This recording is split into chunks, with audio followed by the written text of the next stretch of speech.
Bonjour, je m'appelle Elodie Larochelle et je suis bibliothécaire en chef à l'Institut Guy Lacombe de la Famille. Bonjour, moi je m'appelle Claudia Dumont et je suis aide-bibliothécaire à l'Institut La Fond de la Famille. Aujourd'hui, on veut vous faire une vidéo au sujet, en l'honneur du mois de l'histoire des peuples autochtones, qui est le mois de juin à chaque année. Et comme on va faire beaucoup de vidéos dans les temps à venir au sujet des peuples autochtones, justement, du Canada, on planifie en faire au mois de septembre pour la journée de la vérité et de la réconciliation. Donc, on a décidé qu'on va cibler quelque chose de plus petit. Donc, comme quelque chose de plus, un sujet plus serré, si vous voulez. Donc, en septembre, on va parler plus de l'histoire des peuples autochtones d'un point de vue post-colonial et au sujet de la réconciliation et de la vérité, malheureuse comme elle peut l'être. Mais aujourd'hui, on va parler surtout de l'histoire précoloniale et à l'extérieur du colonialisme. Certaines de nos histoires ne sont pas techniquement précoloniales, mais le colonialisme ne laisse pas ses marques sur ces histoires ici. En plus de ça, c'est surtout des histoires pour des jeunes enfants. Je sais qu'on a extrêmement beaucoup de demandes pour des livres pour des jeunes enfants par des auteurs autochtones. Donc, on a vraiment essayé de se concentrer là-dessus. Et Claudia va commencer avec notre première recommandation. Okay. Alors, la première recommandation, c'est Kamik le chiot inuit. Et peut-être je suis biaisée parce que mon premier chien, c'était un husky. Mais j'ai vraiment adoré lire ce livre-là. Alors, c'est l'histoire pratiquement d'un petit garçon qui s'appelle Jack, qui adopte un petit husky. Puis si vous connaissez les huskies, c'est très têtu, ça fait à sa tête. Et c'est quelque chose, ça prend la patience. Et puis finalement, il va visiter son grand-papa, que lui, il entraînait des huskies, et puis il va l'apprendre à propos de la culture inuit et comment est-ce qu'ils entraînaient leurs chiens dans leurs valeurs, les fonctions et tout ça. Puis c'est juste, on apprend, c'est juste, ça enseigne les jeunes vraiment des valeurs et puis des petits, comment que je dirais ça, des petits aperçus des éléments dans la culture inuit ou autochtone, d'une façon très amusante, très dynamique, avec un petit chien qui est vraiment cute. Et puis oui, c'est ça. Alors, je pense que c'est juste ça qu'il y a à dire maintenant. C'est juste vraiment cute.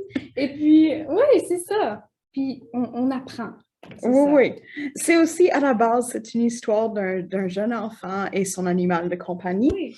Donc, c'est très abordable, très universel en ce sens-là. Oui. OK, pas tout le monde a des animaux de compagnie, mais pas mal, beaucoup de monde. C'est vraiment une belle façon de communiquer la diversité de la culture inuit, sans toutefois dire voici une leçon. Oui, c'est ça. Ouais. Si vous voulez faire une leçon, par contre, on a un livre qu'on a lu à fiction scolaire. En réalité, c'est plus pour les enseignants et les parents qui voudraient parler de la collection Wabanaki, qui est cette belle collection ici. Ça en est juste un, mais il y en a comme 8, je crois, de cette collection. Et c'est un guide pédagogique qui non seulement va parler donc la collection Wabanaki, les livres sont tous au sujet du peuple Mi'kmaq et de la mythologie Mi'kmaq. Et celui-ci est au sujet d'un être appelé Glooskap, qui avait des pouvoirs transformateurs et était très grand. Je vais vous montrer comment grand. Très grand. Oui. Ce que je voulais vous dire par rapport à ça... Oh! Ce livre est trilingue, donc non seulement en français, en anglais, mais aussi en Mi'kmaq.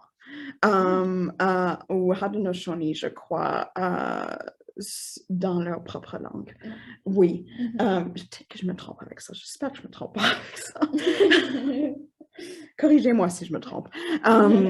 Mais oui, donc c'est un livre trilingue, donc vous choisissez une langue et vous lisez dans celle-là. Pour ceux comme moi qui ne connaissent pas le Haudenosaunee, dans ce cas-là, vous pouvez aussi écouter sur le site web de Bouton d'Or Acadie un aîné qui lit le texte dans sa langue d'origine. Wow. Et ça, ouais, c'est vraiment beau. Et le livre Esprit apprenant vous parle non seulement de ça, comme technique d'apprentissage et de connexion, mais suggère aussi des curriculums pour chaque livre de la première jusqu'à la 6e année. Donc, si vous êtes parmi les multiples clients de l'IGLF qui viennent une fois par année, quand ils ont besoin d'enseigner leur stage au sujet et enseigner au sujet des peuples autochtones en première, 2e année. J'en ai vu qui l'ont fait en maternelle. On a plusieurs clients comme ça. C'est vraiment, c'est quelque chose. J'espère que vous voyez cette vidéo parce que vous devriez sortir ce livre. Il va vraiment vous aider. C'est une belle ressource. Et Claudia, veux-tu finir avec notre dernière ressource pour aujourd'hui? C'est ça. Alors, notre prochaine ressource, c'est plus un livre, mais c'est un casse-tête qui est très joli ici. Alors, on voit ici, c'est comme un bateau.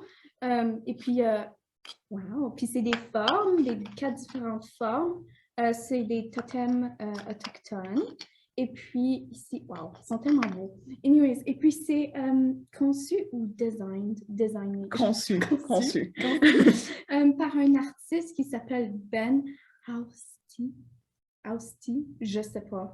Corrigez-nous si vous connaissez, on ne sait pas comment prononcer son nom. Surtout pas en français. Désolée. Et puis, oui, c'est ça, c'est un petit casse-tête pour les âges de 1 an à 3 ans environ, pour n'importe qui. Honnêtement, c'est vraiment beau. Mais oui, c'est ça, c'est des petits totems autochtones.